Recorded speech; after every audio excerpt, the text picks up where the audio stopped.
अस्सलामुअलैकुम नाज़रीन, FM news सां गॾु मां आहियां अमानुल्ला ऐं असां पन्नो आकिल मां ब्रेकिंग न्यूज़ शेयर करे रहिया आहियूं। पब्लिक हेल्थ ग़रीबाबाद में लॻल ट्रांसफार्मर मां सुपरवाइज़र ग़ुलाम नबी मंगी सरेआम बिजली चोरी कराए रहियो आहे। नाज़रीन, अव्हांखे ॿुधाईंदा हलूं त इहे जेके फोटेज आहिनि तव्हांखे ॾेखारियूं पिया, इहे जेके आहिनि पब्लिक हेल्थ ग़रीबाबाद जे लॻल ट्रांसफार्मर जा अव्हांखे ॾेखारियूं पिया। नाज़रीन, अव्हांखे ॿुधाईंदा हलूं त जेका चोरी कराए पियो ग़ुलाम नबी मंगी फ़ी घर मां 1000 खां 1500 रुपया रिश्वत वठी बिजली चोरी कराए रहियो आहे।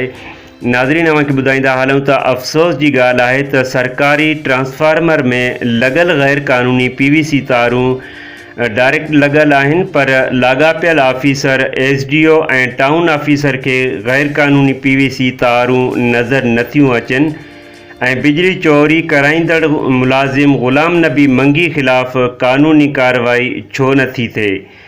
नाज़रीन, हे जेके फोटेज आहिनि अव्हांखे ॾेखारियूं पिया पब्लिक हेल्थ ग़रीबाबाद मां ही जेके बिजली चोरी थिए पई सरकारी ट्रांसफार्मर मां, उन जा फोटेज अव्हां सां शेयर कयूं पिया।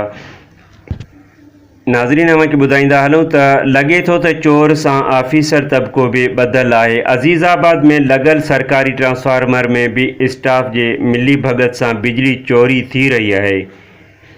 अचो त पाण ऑपरेटर रियाज़ अहमद चन्ना खां पुछूं त हू छा चई रहियो आहे। नाज़रीन, अव्हांखे ॿुधाईंदा हलूं जॾहिं ऑपरेटर रियाज़ अहमद चन्ना खां सुवाल कयो वियो आहे त हीअ बिजली केरु थो चोरी कराए, शर्म खां कंध हेठि कंदे चयईं त रियाज़ साहिब जेके कुंडियूं लॻल आहिनि ट्रांसफार्मर ते, तव्हां ऑपरेटर आहियो, इन जो हल पर इहे साहब हणाईंदा आहिनि पाण। कहिड़ा साहब? साहब जेके आहिनि ऑफिसर पब्लिक हेल्थ जा। साईं साहब त ईअं तव्हां बि आहियो न, हाणे हिन टाइम तव्हां बि साहब आहियो। हिते ड्यूटी कंदा आहियूं, मशीन हलाईंदा आहियूं, असांजी आई साहब जेको नालो हूंदो, नाले खां सवाइ कहिड़ो साहब आहे जंहिंखे तव्हां नथा सुञाणो? साहब सर इहो ग़ुलाम नबी मंगी साहब हणाईंदो आहे, पाण इंचार्ज आहे, सुपरवाइज़र आहे। अच्छा, ग़ुलाम नबी ट्रांसफार्मर खां गैर क़ानूनी माना बिजली ओॾे परते ॾींदो आहे।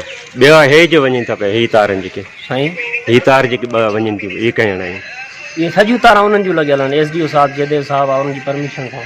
SDO केरु आहे? जयदेव साहब आहे। जिद्दो साहब नालो हूंदो? जयदेव साहब।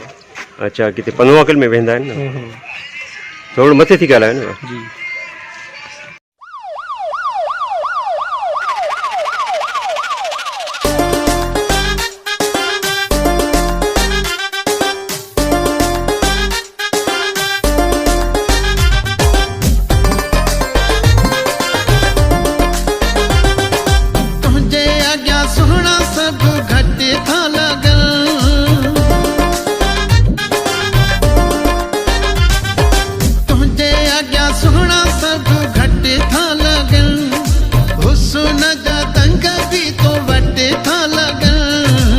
सोहना साईं चेहरो तुंहिंजो, सोहना साईं चेहरो तूं